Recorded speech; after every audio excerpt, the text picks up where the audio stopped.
Hello there, this is Rishi from the Sandbox Science Society. About 1 or 2 weeks ago, we held a workshop with you, but we had to cut it short due to time constraints. After talking with our team and your teachers, we decided that it would be best if we made the workshop in video format. So, here it is. First, I'm going to tell the instructors some things about the video.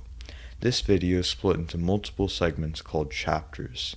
These chapters can be accessed by mousing over the video progress bar or checking the description down below.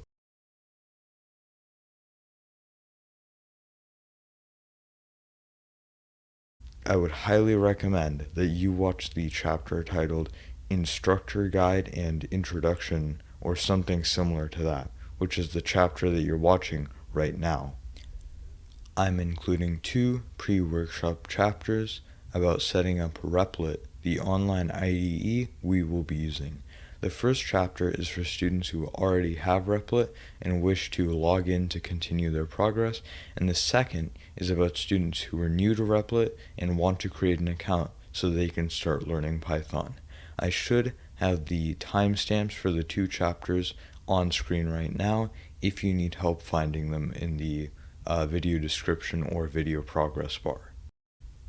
Although we already did some of the workshop the other day together, this video includes the entire workshop just in case if some students need a refresher or if new students want to join in on the workshop.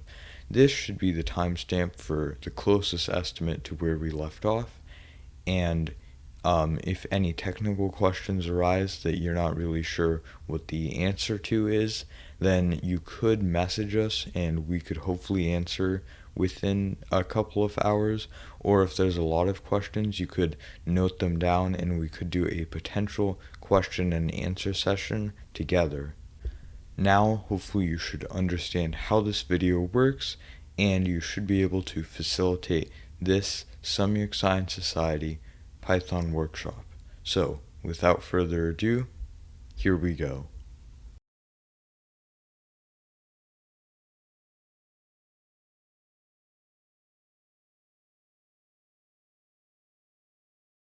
So first of all, let's take a look at what we're going to be building today. So this is the completed code for the project, and let's just have a test of it. If we press run, we can select an operation. Let's say subtract. Then we enter in a first number, let's say 7, second number, let's say 3, and then it gives out an equation and your answer. So this is what we're going to be building today in this workshop. It's going to be a pretty simple calculator, and doing this workshop should help you understand a lot of the basics of Python.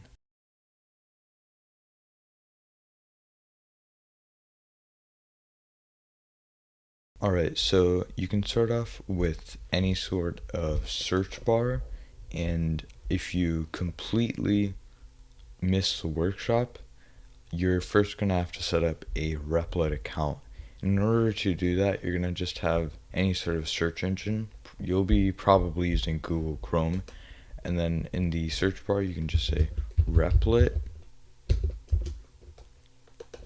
spelled like that, and then you can click on the first link and you should get a page that looks something like this. In the top right corner you should see a login and sign up button. Press the sign up button and then you can create your own account, or for those of you with a Google account you can press continue with Google and then select a Google account, sign into your Google account to have this tied to your Google account. For those of you who have attended and completed the first part of the workshop, you should already have a Repl.it account. So now all we need to do is sign into it. So into our search bar, we just press Repl.it, and then we bring it there, and then we click on the first link. And for me, it's already signed in. But if you remember that page from earlier, if you already have a Repl.it account, then you can press the sign in button, which would normally be right there. So if you've either signed up or signed in, then you should eventually get to a page that looks something like this. If you don't see a page that looks something like this, then you can press on these three bars right here and then go to home, and you should get to a page that looks something like this. If you're having even more difficulty, you could ask one of your teachers, and I'm sure they will help you. So the first thing we're going to do is create a new REPL or project. We're going to do that by clicking this blue button, and then when we do that, we should be brought up to this screen. There's two important aspects to this screen. There's the language that we're going to be using, and there's the name of our file. So we're going to take this language tab, and we're going to click on this little arrow, and it should have an array of languages we can choose from. We're going to choose Python. For me, because I use it a lot, it's under the favorites, so it's the very first option, but you might need to scroll down a little bit to find it. Python, it looks something like this, and it has this icon, and then it's going to pick a random name for your file, but we don't want that. We want to remain organized, so we're going to click on this, then we're going to delete that name, and then we're going to call this calculator. And then once we're done with that, making sure that your screen looks like this, we're going to press this blue button called Create REPL. Once we do that, give it a bit of time to load, and we should end up with a screen like this. You should be able to type here if you want. So this is the REPL file that we're going to be using to slowly create our calculator, but we're also going to create a second one just so we can experiment with little bits of code that I'm going to be teaching you. So to do that, we're going to go back into our search bar. We're going to enter Repl.it like that, and make sure you're doing this in a new tab so that you can switch back and forth. After you've entered Repl.it, press enter, and then choose the first link. And then just like before, we're going to try to add a new Repl.it, and we're going to press these three bars, create new REPL. We're going to select the language as Python, and then we are going to name it Sandbox. And then we're going to press create REPL.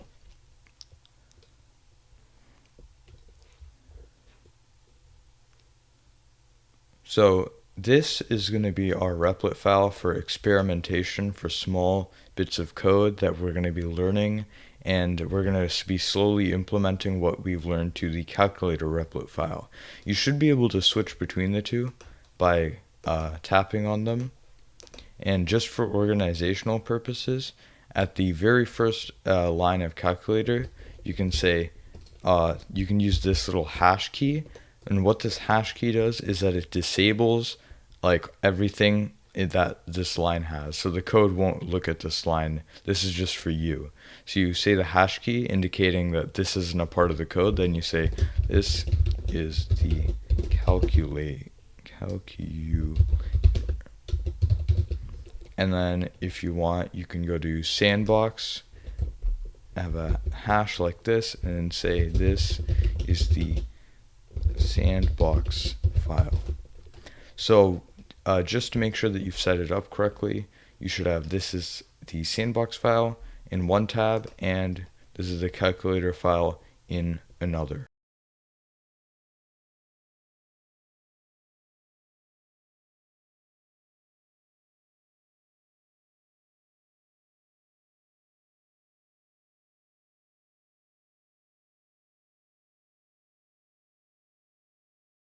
Alright, so now since we got the Repl.it files all set up, we can actually begin the workshop. So make sure that you're in your Sandbox file. It should have Sandbox up here, and it should say this is the Sandbox file here. What you're first going to do is run a little bit of a test. You're going to say this, print, and then you're going to put open parentheses, and then it should automatically close it. Then you're going to put a quotation mark, and it should automatically close that. And then you're going to say hello world. like so. And then if you press this run button, that will cause the code to be read and then performed over here. So let's press run, and it says hello world.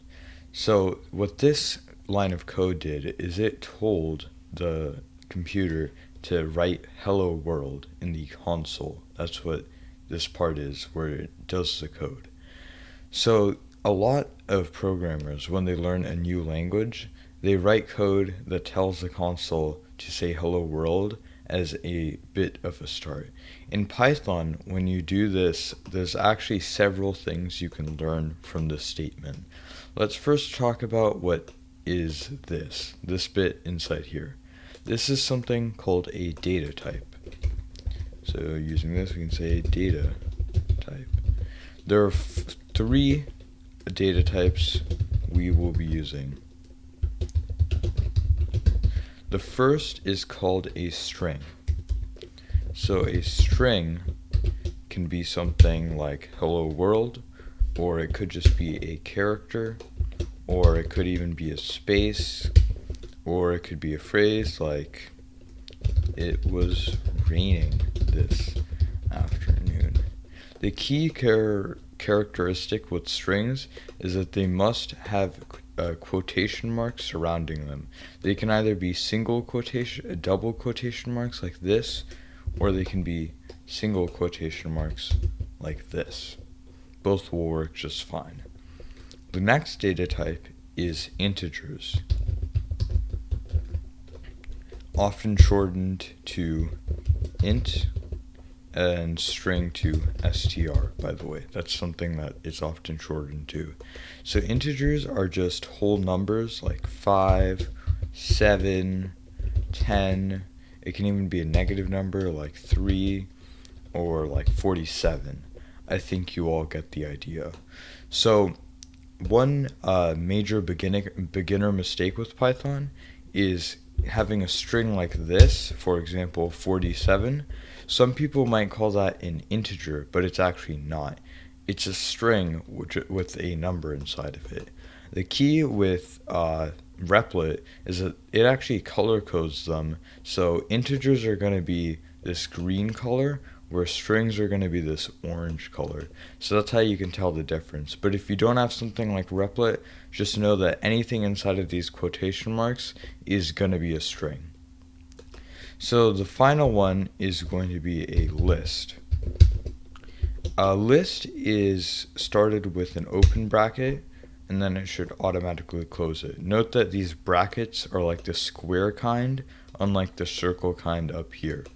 So once you have the brackets set up, you can just put anything you want in here, whether it be strings or integers. You can say, like, I don't know, let's use some of the examples from earlier, like H or 57 or good morning. This is a list, and it contains several different types of data inside of it. So now, since we're familiar with the three data types, let's do a bit of a quiz.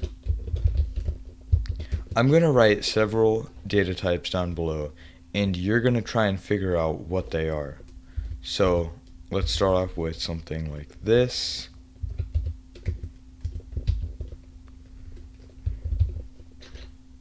Then that. And we could say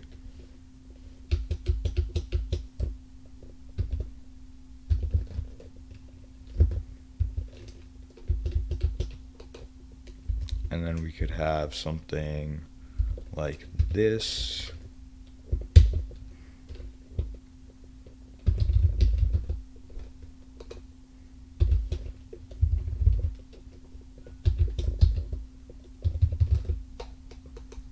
So I'm just going to give you a moment. If you want to pause the video, if the instructors want to pause it, they can, but try and figure out what each of these four data types are.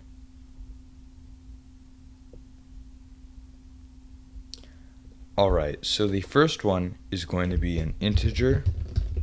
It's pretty simple. It even color codes it for you. The second one is going to be a string. some of you might have caught that even though this is a number, it has the quotation marks around it. The third one is also going to be a string, and it also includes these spaces and this word. Even though this word doesn't, it's not an actual word, it's still a string. And then this last one is going to be a list. So hopefully now you have integers, strings, and lists all down.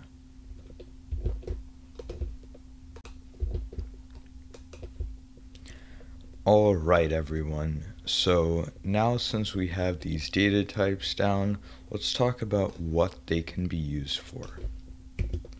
So as we saw before, we can use them in the print statement like we did up here.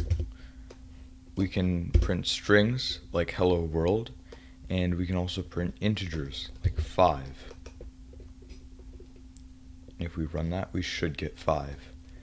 You can actually do something cool here, and that is add integers inside of this print function, and then if you run that, it'll show whatever the value of this is, and it will print that.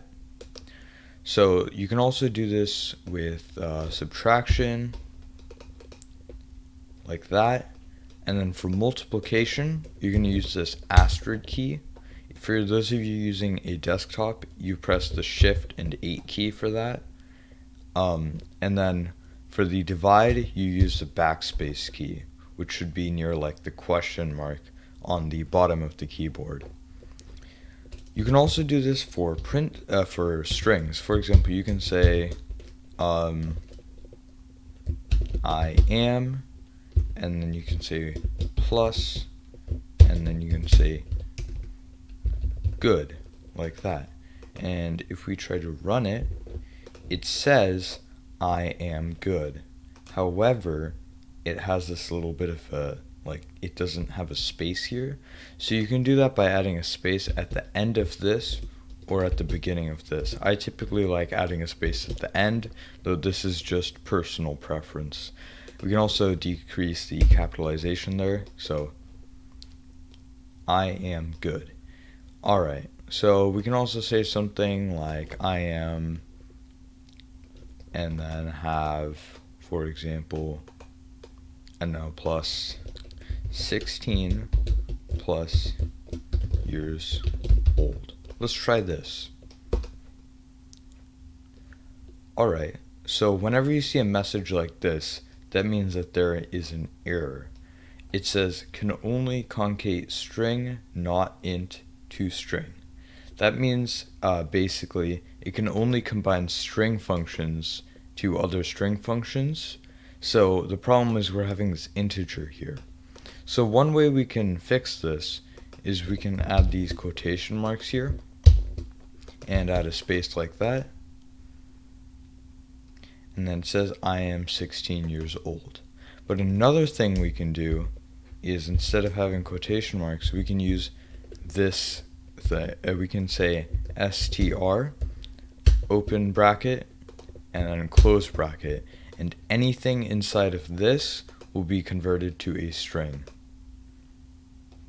I am 16 years old. You can also do this with integers using int, and then we can have open quotation mark, close quotation mark, so that's a string. It's going to convert it back to an integer, and if we do it correctly, we should get an error, which is a weird thing to say, but yeah, so that means that this integer function works. And then you can actually combine this to create this, these super weird effects, like converting a string to an integer back to a string, and there we go, I am 16 years old. So this conversion function kit will be coming in handy later on.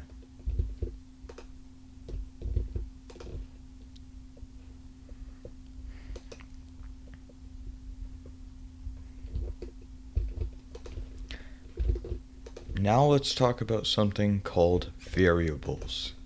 So for those of you in algebra who are doing algebra, you might see something like this, x equals and some number, let's say 5. You can actually use this in Python to assign a value to a variable, and then you can use that variable later on in the program.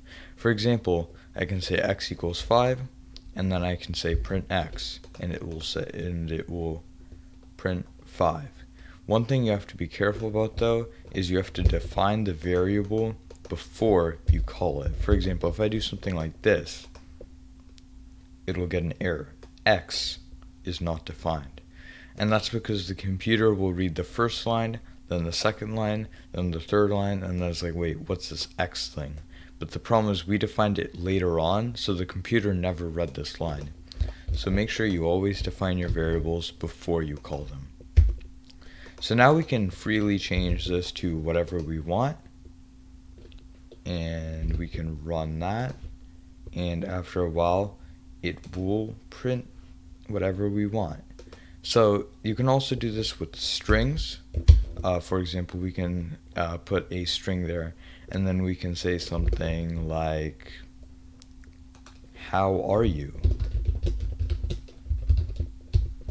And then if we print X, it'll say, how are you?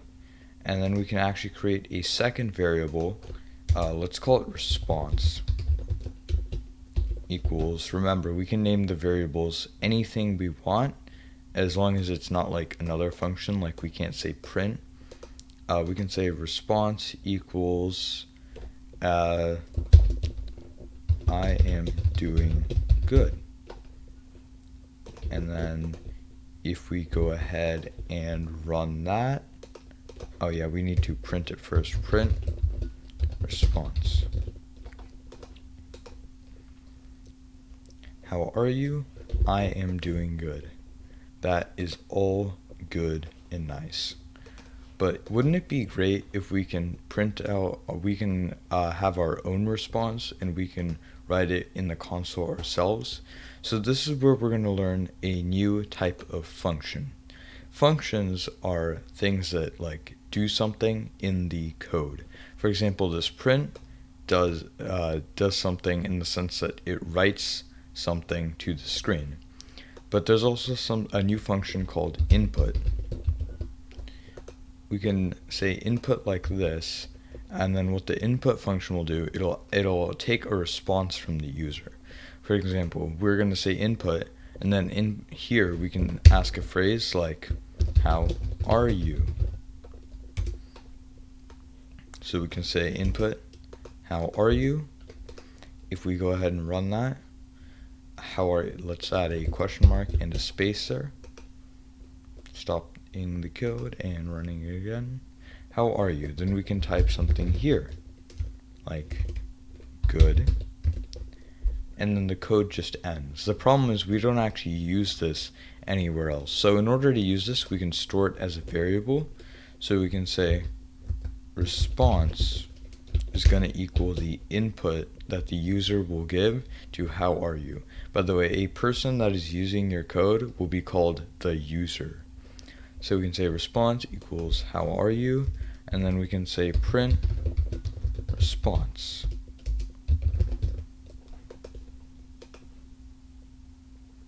How are you? And then I can say good, and then it says good. And if we want, we can actually do something like you are. We can add a string like that and add it to the response right before it. So it says, how are you? Good. You are good. And we can try it again, except this time we can say, no, not great. You are not great. So that's something that's really cool. So we're going to actually do a little bit of an assignment now. So now that you learned the basics and you learned the input function and the print function, we're going to do a Sandbox assignment. So what a Sandbox assignment is, you're going to be creating a little bit of code in the Sandbox just as a bit of a test to what we've learned, and I'm going to be defining it. So what's going to happen is you're going to create code that will ask a user for their name and age, and then it will print out their name and age. For example, it'll say, what is your name? What is your age? And then it'll say, your name is and your age is. And then it should print out the name and age. And you should do this for any age or name that they input in here. So you're going to want to be using the input function. I'm going to tell you that. So work on this. You can pause the video for however long you want, and then afterwards I'm going to show you how to do it.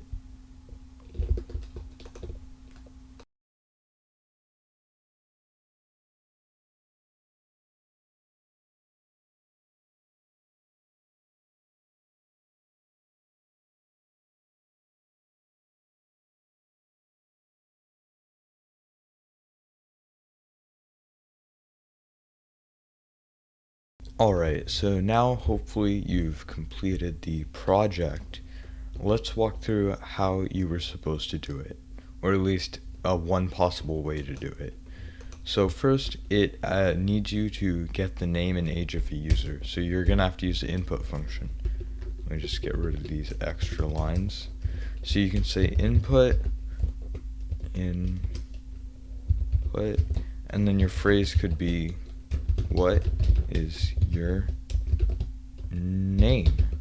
And obviously we would have to store that in a variable in order to use it later on. Name equals input, what is your name? And then you can say, have a second variable, age equals input, what is your age? Let's just add a question mark and add a space so that the user's response will be separated from it. And then once you have their name and age, you can print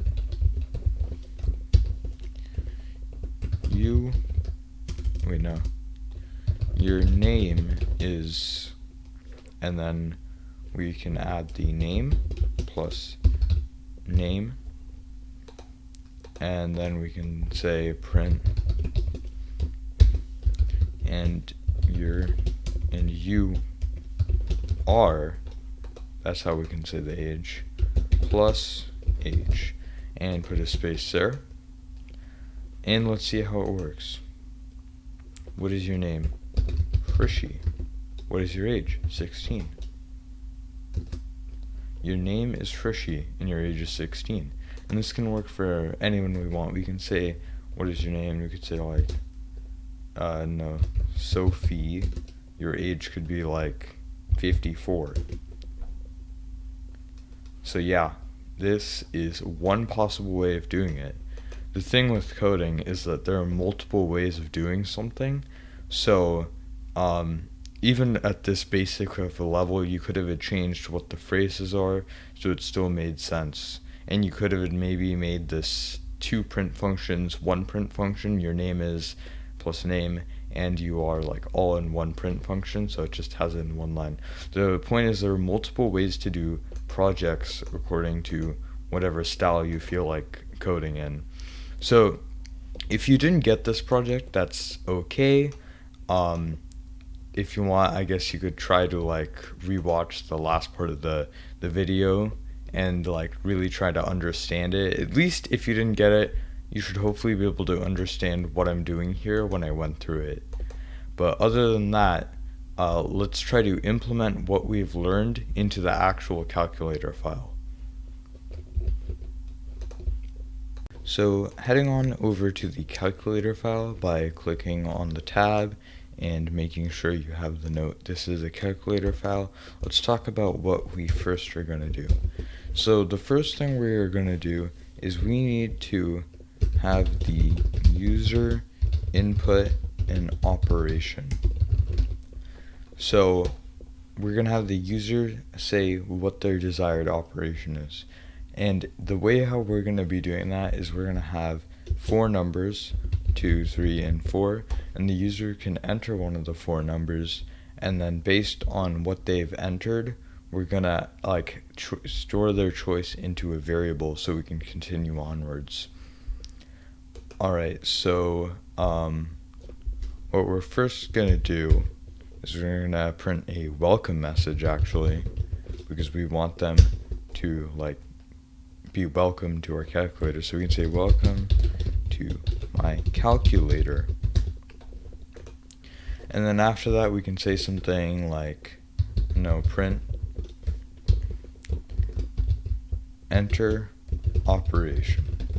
And then we'll use a colon and then a space. And if we run it now, well, it says enter operation, but we don't really know how to enter an operation. So we're going to say print, and then we're going to say addition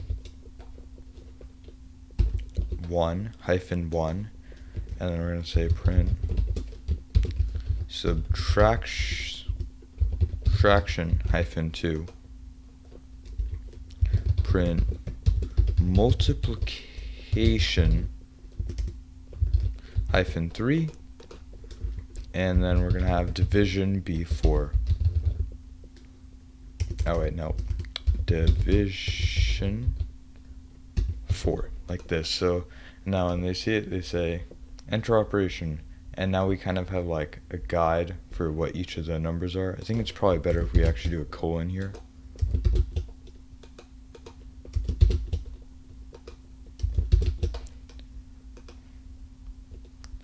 Alright, yeah. So now we need to change this to an input function, so we can actually answer our enter operation. So let's change this to input enter operation. And if we run that, well, it says enter operation, but if I'm a user who is using this program for the first time, we don't see any code, we don't really know how to enter the operation.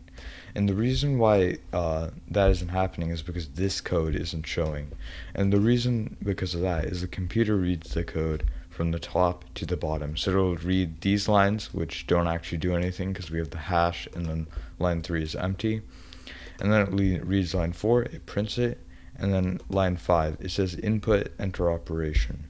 The problem with it is it's waiting for our response, and then it's going to print these. So if we say something like 4, then it goes ahead and continues. We want to solve this by taking the statement and having it come after the explanation statements, like this, and then we can say our answer, and then it works.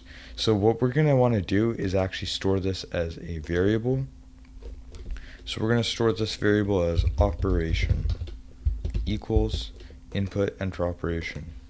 And one of the things we're going to do here is, because it's only the 4 numbers, 1, 2, 3, 4, we're going to actually want to convert this to an integer. So the way how to convert this to an integer is we can use that int function used earlier, and then we can just wrap it around the entire input thing. And then just to make sure that it's working correctly, let's have a print function, and let's make that say operation. Print operation, so we can see if it's working correctly. We can say enter 3, and then it prints 3. Let's try it again. 1. Alright, so that, because that was just a test, I'm just going to delete this code.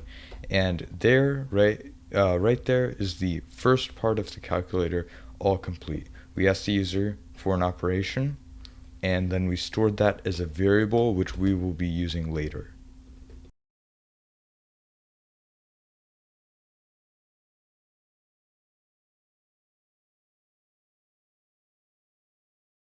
So now, since we have this part of the calculator complete, we need to move on to the next part. And before we do that, I'm going to have to teach you how to use custom functions. So let's go right back into Sandbox mode, and let's delete the stuff that we previously made. Or if you want to kind of save the code, you can disable it by using 3 quotation marks above it and 3 quotation marks below it, like this. So, custom functions. Let's first talk about that print hello world function we opened with. This print right here is a type of function. Input is another type of function. Python has many types of functions, and we can actually create our own. So let's first start out with an example like this. Print, let's change this to print, hello, my name is Rishi, and let's change this to, and I am 16 years old, similar to that Sandbox assignment. So if we can run that, it'll obviously, hello, my name is Rishi, and I am 16 years old. But let's say I wanted to do this for a lot of people. Like, I can also do this for Rishabh. Print, hello, my name is Rishabh,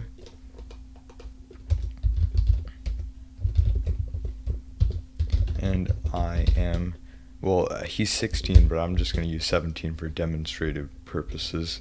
17 years old. And now if we run that, it prints all four. So we can do this for as many people as you want, but if you notice something, the only thing that changes is the name and the age. So this sounds like something we can use a custom function for. So let's try to create our own function. To start off, we're going to say def. Def is like the function that creates other functions. So when we say def, we first have to give it a name. Let's call this function the introducer. And you can call it any name you want, really. And then we're going to do open parentheses, and then it should automatically close it, and then we're going to have colon. Now if we press enter, you're going to notice that it tabs it a bit, like it's a bit indented, and that's basically saying anything that's indented from this point is going to be a part of the function introducer until we get to a line that isn't indented. So indented. So anything in here is going to be a part of the introducer function. So let's just delete that, and let's just try it on me. So we're going to have it like this, and indent it. You can use tab to indent, and then we're going to paste the function, making sure our indents are nice and lined up. You should see a line here. And if we run it, well, it doesn't actually do anything. So what we need to do is call it. We just defined it, but we never called it. How we're going to call it is just like with a print function. We're going to say the name of the function, open parentheses, and then it should automatically close it. Now if we run it, it says, hello, my name is Rishi, I am 16 years old, and we don't have any direct print statements for that. So now we're kind of back at the same point that we were at the beginning, where we just have hello, my name is Rishi, and I'm 16 years old. But we want to create a function that is customizable to any person's name and any person's age.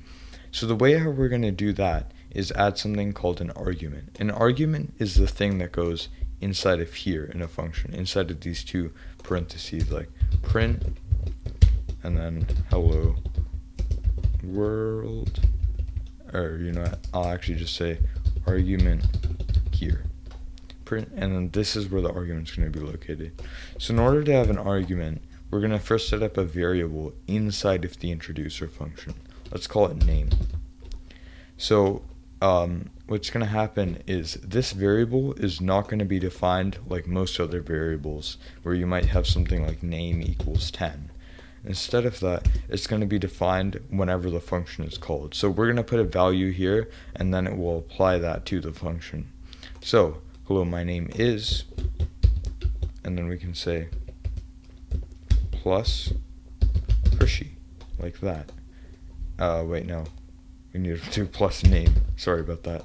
Plus a variable, and now if we run it, we need to put the name here, so Rishi, like this. Well, my name is Rishi, I am 16 years old. Now let's change it to, now let's add another one, and this time we're going to say Rishabh.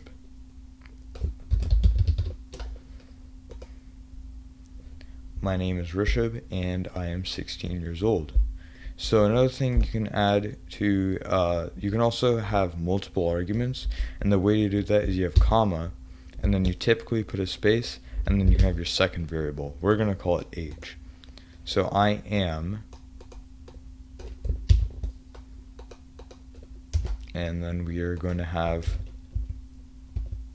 plus age plus years old, like this. I am plus age plus years old. And let's add a space there and a space there. So now if we run it, we're going to have a comma there and we're going to have our age, which is 16, and we're going to have Rishabh's age, which let's just say is 17. And then if we run that, hello, my name is Rishi. Hello, my name is Rishabh, and I am 17 years old for Rishabh, and I am 16 years old for me. So let's just try one more person from the top. Introducer, brand new person. Let's just call this person John. And let's say they are 30 years old. My name is Rishi, my name is 16 years old, Rishabh, 17 years old, and John, who's 30 years old. So if you have hundreds of these, then you can see how this can save a lot of time and energy instead of just repeating the print statement multiple times. This is one of the benefits of functions. The other is for organizational purposes. So you can just have C introducer, and then it kind of has it nice and clean, versus if you had like a lot of these, you might get confused about where one person's name starts and where another person's name ends. So let's go to a Sandbox assignment. Now, since you learned how to use custom functions, you're going to create a function that takes a year, like a current year, like 2021, or like a past year, 1996, or a future year, and then also you're going to give it an age. And then once you do that, you should the function should spit out the birthday of the person. So you're going to say what year the person is alive right now, and what the age of the person is during that year. For example, I'm 16 in the year 2021. So this function should be able to take that, and then it should be able to give my year of birth.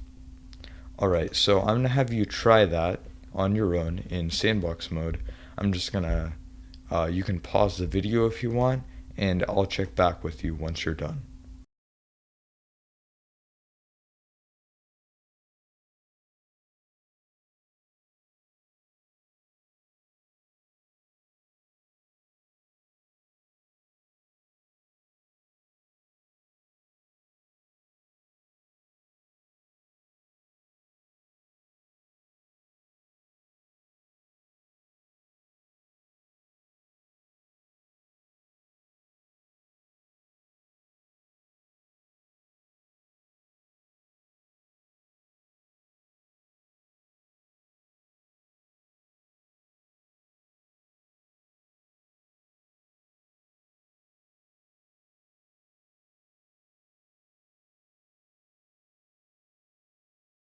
So, hopefully you all have at least attempted that. Let's disable this past bit of code here so that I can show you how it's done. So this is one way to do it. You're going to first start off by defining the function. You're going to say def, and then let's call it YOB calculator, year of birth calculator, open parentheses, close parentheses, colon. So first of all, we're going to want two arguments here, like two variable arguments. One is probably going to be the age, and the second is probably going to be the year. So the way how to do this is to simply say print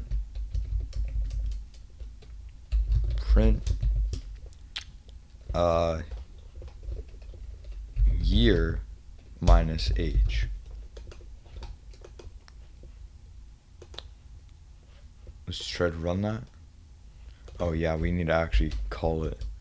So we can try the calculator, and then let's try it for me. So 16 2021. So let's run that, and we get 2005, which is actually my birth year. So this doesn't consider months, which makes it like slightly less accurate, but it still will give you like a good estimate of the year. For example, we could do something like 32, and we can say this is like 1764, and then we get 1732 as the year that this person would be born. So again, if you didn't get something that can do this, it's okay if yours looks a little bit different, by the way, as long as it has the same basic function and it uses the custom function ability. But if you didn't get this, at least try to understand why this works, like what these variables are and how I'm calling them within the function. Alright, so now since we learned custom functions, let's try to implement it into our calculator file. So we're going to go over to the calculator Repl.it by simply tapping on it, and now this is where our calculator is. So what we're going to do this time is we're just going to create functions that take in two numbers and print the two numbers after they have gone through an operation. Well, print the ending result of the two numbers, after they've gone through an operation. So this is definitely a case where we're using functions for organizational purposes and not for efficiency purposes. So to start off, we can do something like this. Typically when you're defining functions, you want it to be the first part of the code. So we're going to go to the first line of the code that isn't just notes, and then we're going to say def, and then we're going to create an add function, and then we're going to have two numbers. Let's just say n1 plus n2, like this. Then we have colon, and then we're going to say print n1 plus n2. And basically, we're going to do that for all four operations. So def subtract n1 minus n2, and then we're going to print n1 minus n2, and you should have the idea by now. We can actually simplify this name to sub. Say multiply. Wait, no, hold on. You might have caught that when defining the function, you're supposed to put a comma and space there, like this, and print like that. n1 comma n2, and then we can say print n1 times n2, and then to finish it off, we're going to say def divide n1 n2, and then we're going to say print n1 divided by n2. Just add some spaces there so it's more neat. Alright, so now you should have all of the functions. Alright, not sure what happened there. Okay, so now you should have all the functions, and if you're wondering whether having multiple of these having the same variable is going to confuse it, it won't, because this n1 only applies to this add, and this one only applies to this subtract, so it won't reference other functions when you call their name. Alright, let's just do a little bit of a test here. Let's say divide 6 by 2. Let's try it. We get 3. Let's try it by 3. We get 2. Great. So if you want, you can test them out for each individual function, but now we have this part of the calculator working. So now we have our operations ready. We have the user interface part ready, where it talks about the operation choice. Now we need to actually implement the logic of the calculator that will use one of these functions depending on the operation choice. And in order to do that, we need to learn about if statements, which I'm going to have to teach you in Sandbox mode.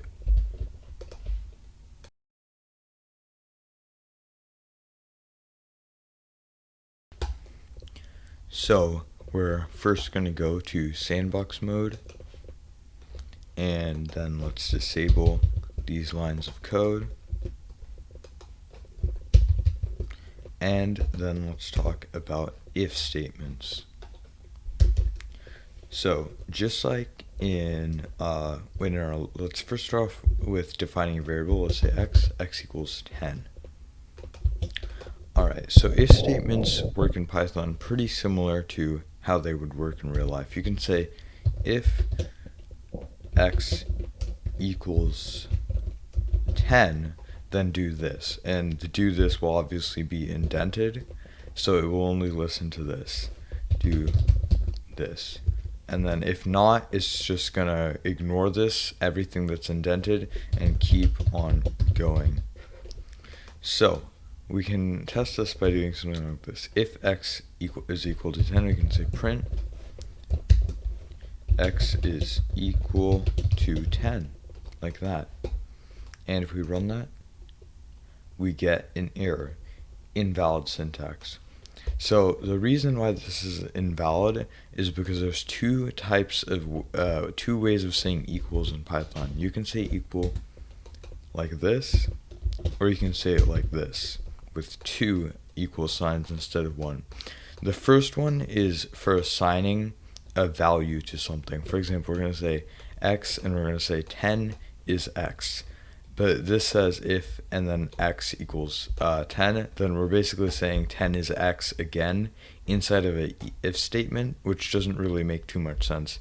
This sign is for comparisons.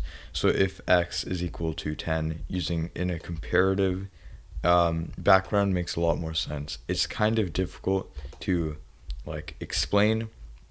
But use this whenever you have a variable and you're making a declaration, and use this inside of a if statement. Equals 10. Then we can say print x is equal to 10. And let's just delete that so we don't get any more errors. Okay, yeah, I also forgot the colon. We're supposed to put a colon there. X is equal to 10. And let's say I don't make it equal to 10. It doesn't print anything, and that's because it ignored this. So you can do equals like that. You can also do something like if x is greater than 10, then you can say print x is greater than 10. And you can also do once more with a less than, like that. So we can do if x is equal to 10 or if x is greater than. So let's try it. X is equal to 10, x is equal to 10. Then if we make this something like 30, x is greater than 10. And if we make this less than 10, like 2, it just ignores both of these statements. So that's pretty much all that the if statement is. You can also do this with strings. You can have it set this to be a string, and then you can say if the variable equals a string, then do this. The one exception with strings is instead of saying equals, you typically say is, but that doesn't really matter too much. So now since we have if statements down, let's work on something called an else statement.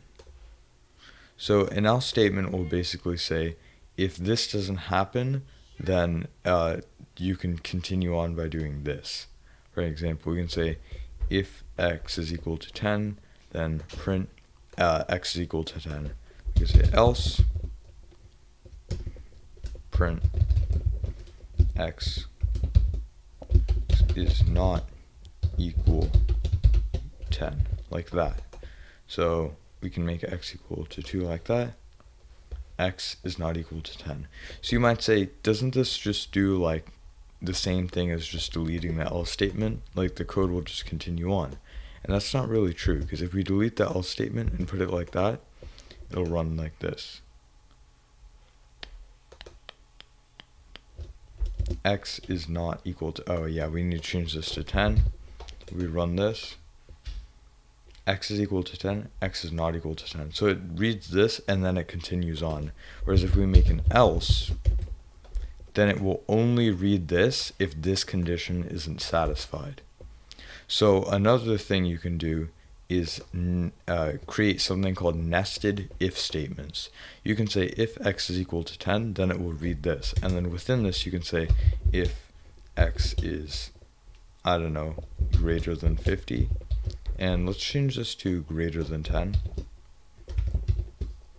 And then if x is greater than 50, it'll go here. And if x is greater than 10 but less than 50, it will go here. And if x is less than then it will read this.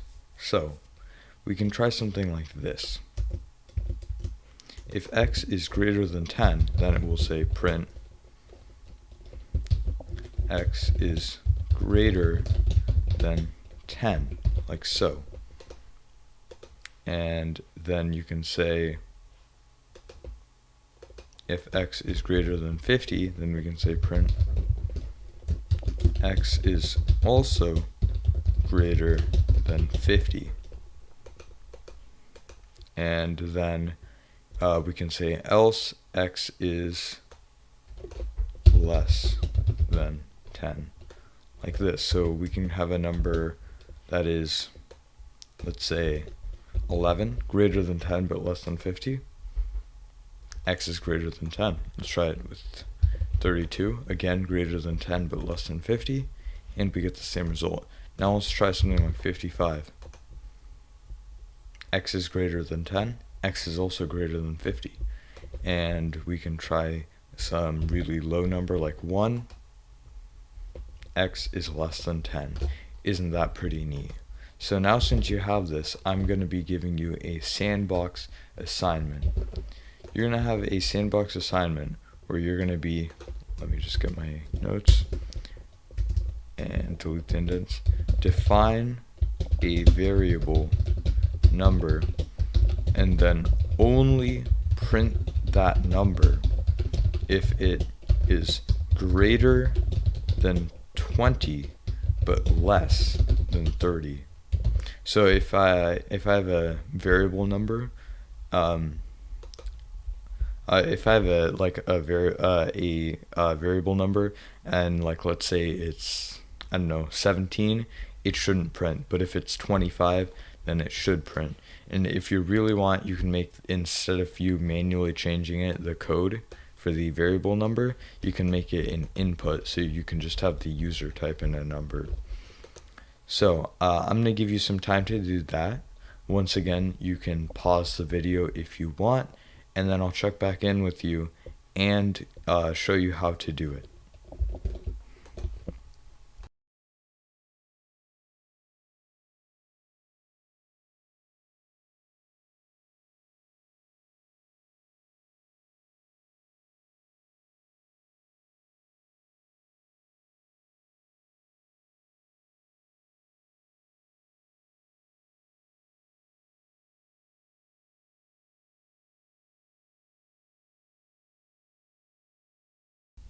So hopefully you should have that done, and if not, I'm just going to show you how.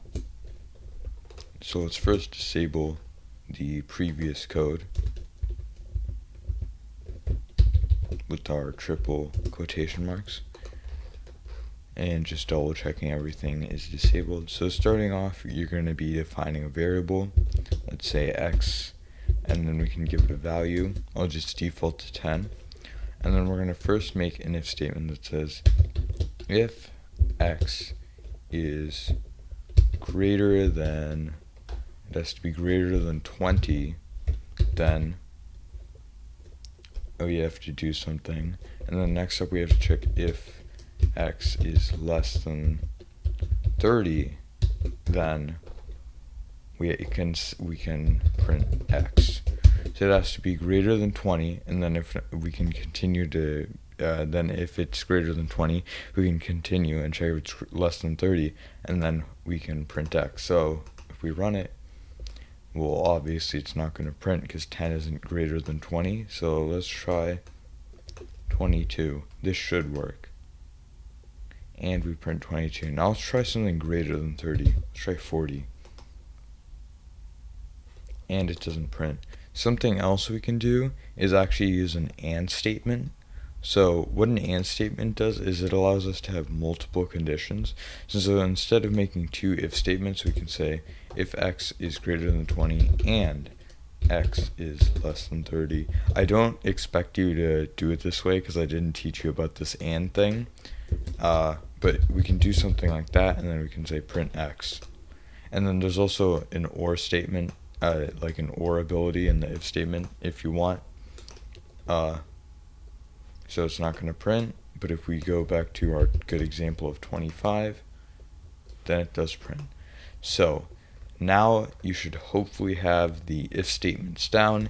If you don't, you can try to practice some examples on your own, just experiment a bit, see what works, see what doesn't work, and hopefully try to understand this. So next we need to implement it into our calculator, hopefully finishing it off. Alright, so for the grand finale, let's go back to our calculator file. And just as a refresher, we have all of our custom functions done, and we have the user interface done where it asks for an operation. We are actually forgetting one more thing, and that is asking for the two numbers. So let's do that. Let's say operation, and then we give an operation, but we also need two numbers. Let's call these two numbers num1 and num2. Let's just create a space there for organizational purposes. So num1 equals, and we're going to make this an integer obviously, so let's use our integer conversion function, and we're going to use the input function, and then we're going to say enter first number, and then we're going to do a similar thing for the second one, int input enter second number. And if we do something like that, we now have our operation num1 and num2. So if we were to run it, it'll look something like this. Addition 1, subtraction 2. So we can enter an operation, then we enter our first number and a second number. So the one thing that's left is to actually calculate it. We have everything ready so far. So in order to calculate it, we need to take the operation, and depending on what the operation is, we need to pair it to one of our custom functions. In order to do that, we are going to use our newly learned if statement. So if operation equals, and the operation can be 4 numbers, so let's first try number 1. If the operation is 1, then we're going to use the add function. So we're going to say add, and we should have our two numbers, which in this case is num1 and num2.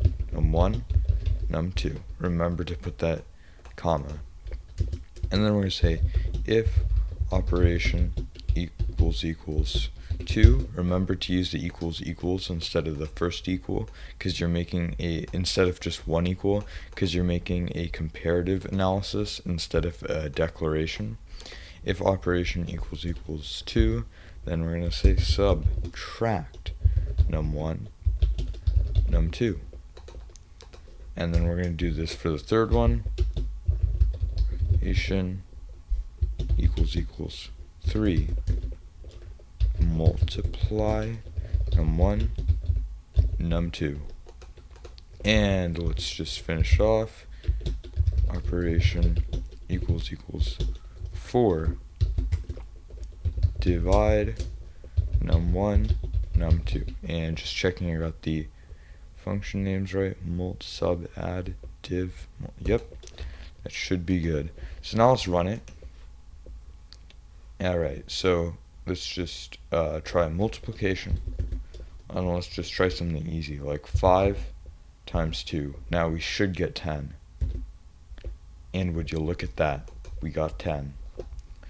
But if it just says 10, like, I mean, that's acceptable, but, like, we want something a bit better than that. Maybe your answer is 10 or your result is 10, because, like, we just get a 10 here, and, I mean, sure, the user can guess what this 10 means based off of the context, but if we want the program to seem a bit better, let's indicate that this 10 is the answer.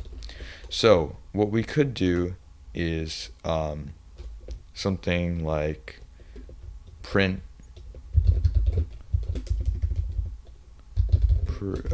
print like some sort of message like, I don't know, your result is like that.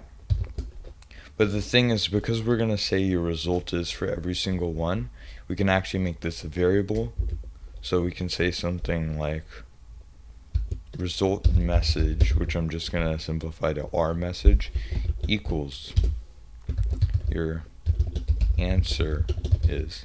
Let's change it to answer is like this, and then we can just print answer, and then we can just do something like that. And let's make sure. Oh yeah, we need to change this to our message.